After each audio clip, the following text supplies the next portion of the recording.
핵심 이슈의 궁금증을 풀어보는 ETY입니다. 들끓는 부동산 민심 속에 청와대 수석 비서관 인사가 마무리됐습니다. 새로 청와대에 들어온 수석들은 모두 1주택자거나 무주택자입니다. 일단 이 다주택 수석들을 둘러싼 논란은 일단락되는 듯 합니다만 대통령이 직접 띄운 이 부동산 감독 기구를 놓고 조직의 형태, 권한 등 여러 가지 이야기가 나오고 있는데요. 김헌동 경실련 부동산건설 개혁본부장과 잠시 이 핵심 짚어보겠습니다. 어서 오세요. 예, 안녕하십니까. 네, 지금 청와대 또 정부 향해서 연일 쓴소리를 하고 계신데 일단 이 새로 교체된 수석들 임기가 시작이 됐습니다. 다른 프로필보다도 이 부동산이 가장 관심이었던 것 같아요. 최재성 수석은 무주택, 그리고 이 두 분은 1주택자. 청와대도 이 부분을 강조를 했고요. 이 다주택 여부가 인사 검증의 한 기준이 됐다. 이렇게 봐야 될까요? 글쎄, 집값이 52%나 지난 3년 동안 폭등한 문제로 연일 책임 공방이 있었는데, 청와대는 계속 청와대 내에 있는 참모의 다주택을 가지고 쟁점을 피해 나갔습니다. 52% 오른 것을 10%대 올랐다고 하면서 계속 공방을 일으켰고 결국은 지금까지도 수석을 교체하는데 무주택자라 1주택자로 교체하는 걸로 마무리를 하시려고 하는데 이건 뭔가 정치적으로 이 문제를 가리려고 하는 거다 이렇게 봅니다. 일단 노영민 비서실장 같은 경우는 조금 전 들어온 소식입니다만 사표가 반려가 됐다고 하고요. 사진에서 보시는 것처럼 이제 김조원 전 수석은 청와대를 나가게 됐으니까 결국 부동산 때문에 이렇게 다른 길을 가게 된 것 같은데요.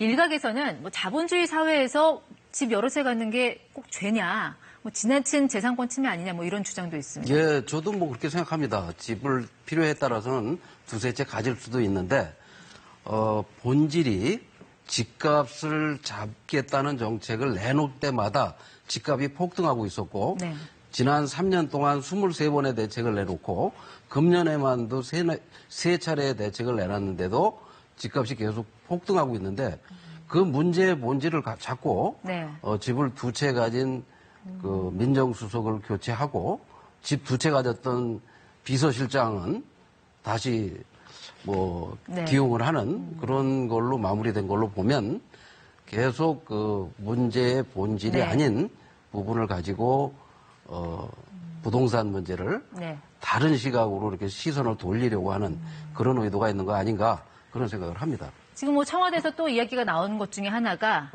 부동산 감독기구입니다. 대통령이 검토를 언급한 것은 단순한 검토 그 이상의 의미를 갖는 것이니까요. 지금 여기에 대해서는 여러 가지 이야기가 나오고 있는데 먼저 이 진성준 더불어민주당 전략기획위원장 설명을 잠시 들어보겠습니다. 주식시장이나 금융권을 감독하기 위한 금융감독원보다 훨씬 더 큰 규모의 부동산 감독기구가 설치되었어야 하는데 그간에 이런 게 제대로 편성되어 있지 않았다가 올해 임시 TF 형식으로 대응반이 국토교통부 내에 편성됐거든요. 이걸 가지고는 제대로 시장 교란 행위에 대처할 수 없다. 자, 설명을 들어보니까 이제 금융시장에 금융감독원이 있듯이 부동산 시장에도 부동산 감독원 같은 기구를 두겠다. 일단 그런 설명을 드리는데 지금 현재 국토부 산하에 비슷한 조직이 있지 않습니까? 보시면 있습니다. 이 부동산 시장 불법 행위 대응반, 정보 수집도 하고요, 범죄 행위 수사도 하고, 실거래 자금 조달 계획서 같은 거 조사를 총괄하는 역할을 하고 있는데 비슷한 권한을 갖게 되는 걸까요? 어떤 조직으로 구성을 하고 있는 이미 걸까요? 있는데 그것이 그걸 더 기구를 키우고 감독 기구로 만들고 한다고 해서 부동산 값이 잡히는 게 아닙니다. 아까도 말씀드린 대로 문재인 정부 지난 3년 동안 서울 아파트 값이 52%가 올랐는데 김현미 장관은 자꾸 14%밖에 안 올랐다고 하고 오늘 현재도 경실련이 주장하는 거, 시민이 느끼는 거와 정부가 발표하는 거는 3배 정도 차이가 납니다.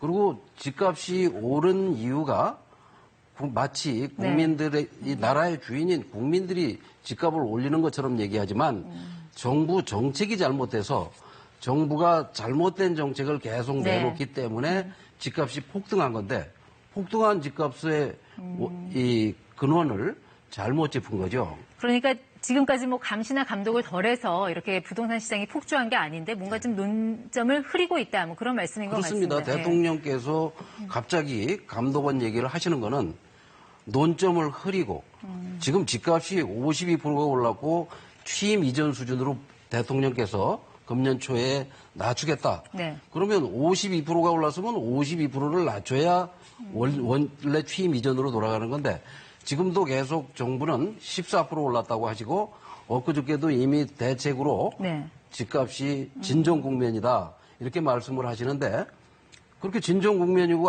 이 정책 효과가 나타난다면 굳이 저런 감독기구를 만들 필요가 없는 거죠. 근데 그 감독기구가 생기면 이게 누구를 감독을 하게 되는 건가요?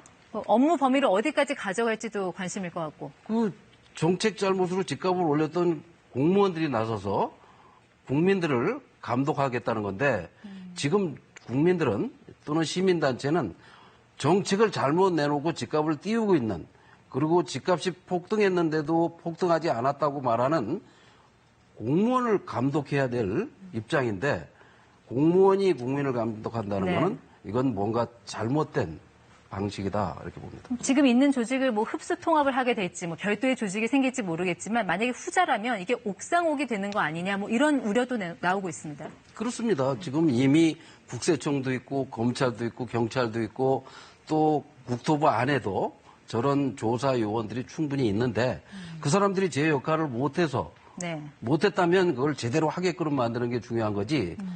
그걸 새로운 기구를 만든다고 해도 결국 그 사람들이 가서 모여가지고 작업을 할 건데 네. 그건 무슨 효과가 있을지 저는 이해가 되지 않습니다. 국회의장에게 뭐 서한을 보내셨다고 들었어요. 다주택자 의원들 해당 상임위에서 빼달라 답변 받으셨습니까? 집값이 폭등한 원인이 정부와 대통령에만 있는 게 아니라 국회에도 있고 네. 국회에는 여야 의원이 있습니다. 네. 여야 의원 중에 다주택자, 부동산 부자가 국토위, 기재위 그렇죠. 중요한 네. 그 상임위에서 활동하고 있기 네, 때문에 그거 빼달라고 요청하셨는데 그거 답변이 왔나요? 교체해달라고 했습니다. 근데 아직 답이 없습니다. 알겠습니다. 네, 여기까지 듣겠습니다. 지금까지 ETY 김원동 본부장 함께했습니다. 고맙습니다. 예.